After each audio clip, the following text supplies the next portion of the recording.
आहे लक्षवेधी क्रमांक 3। अध्यक्ष महोदय वितरित केल्याप्रमाणे। अध्यक्ष महोदय, माझ्या मतदारसंघातील मालाड पूर्व येथील नागरी निवारा वसाहतीतील महाराष्ट्र जमीन महसूल भोगवटदार 2 आणि भाडेपट्ट्याने प्रदान केलेल्या जमिनीच्या भोगवटदार वर्ग 1 मध्ये रूपांतर करण्याकरता देय असलेली रक्कम 1% अधिक रक्कम न आकारण्याबाबत मी जिल्हाधिकारी यांच्याकडे देखील अर्ज केला होता। तिकडे असणाऱ्या हाऊसिंग सोसायटी आहेत त्यांनी देखील अर्ज केला होता। आणि अध्यक्ष महोदय, ही जी नागरी निवारा वसाहत उभी राहिली ती या नागरी निवारा वसाहतीचं खऱ्या अर्थाने श्रेय जर कोणाला असेल तर लोकनेत्या मृणालताई गोरे यांच्या आंदोलनातून या ठिकाणी ही वसाहत उभी राहिली आणि जवळजवळ 30,000 लोकवस्तीची ही वसाहत आहे। नागरी निवारा प्रकल्प 113 सहकारी गृहनिर्माण संस्था असून त्यामध्ये 6,214 सदनिका व जवळपास लोकवस्ती असलेल्या वसाहत आहेत। त्याच्यामध्ये 109 व्यापारी गाळे आहेत।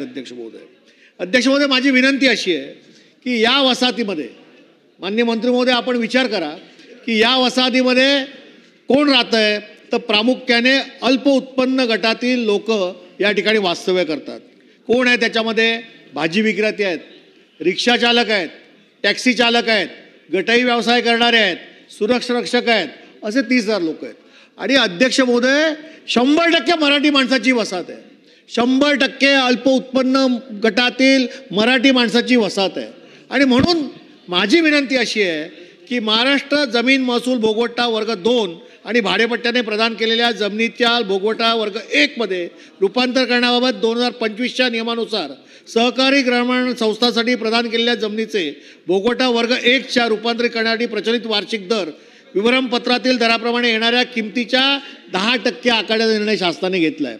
यासाठी आपण अनेक बैठका घेतल्या आणि शासनाने जो निर्णय घेतलेला आहे तो नागरी निवारा वसाहतीतील 25 वर्षापूर्वी दुर्बल घटकांसाठी बांधण्यात आलेल्या शिवाय 62 एकर जमिनीची किंमत प्रकल्प सुरू होण्यापूर्वी 113 गृहनिर्माण संस्थांच्या माध्यमातून शासनास भरण्यात आलेली आहे आणि याकडे लक्ष वेधू इच्छितो। त्यामुळे मला असं वाटतं की 10% रक्कम गृहनिर्माण संस्थांना भरणं हे आता अशक्य आहे।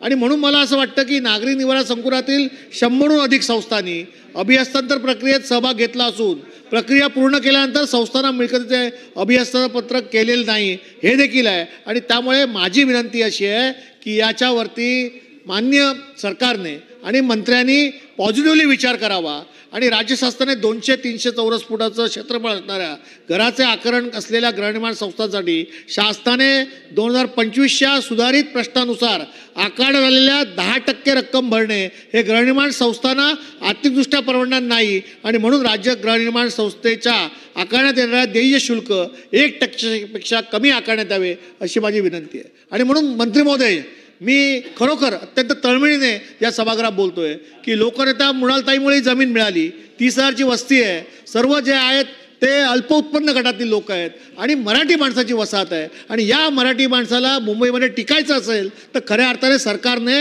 आता या दृष्टीने बघायला पाहिजे की यांचं भरण्याची क्षमता नाही आहे आणि त्यामुळे पुनर्विचार करून मंत्री महोदयांनी कॅबिनेटकडे जाऊन याबाबतचा निर्णय घ्यावा आणि याबाबत हे जे 10%पेक्षा कमी आपण मागतोय 1%पर्यंत ते करण्याच्या दृष्टीने मला वाटतं आपण हा निर्णय घ्याल अशी माझी विनंती आहे।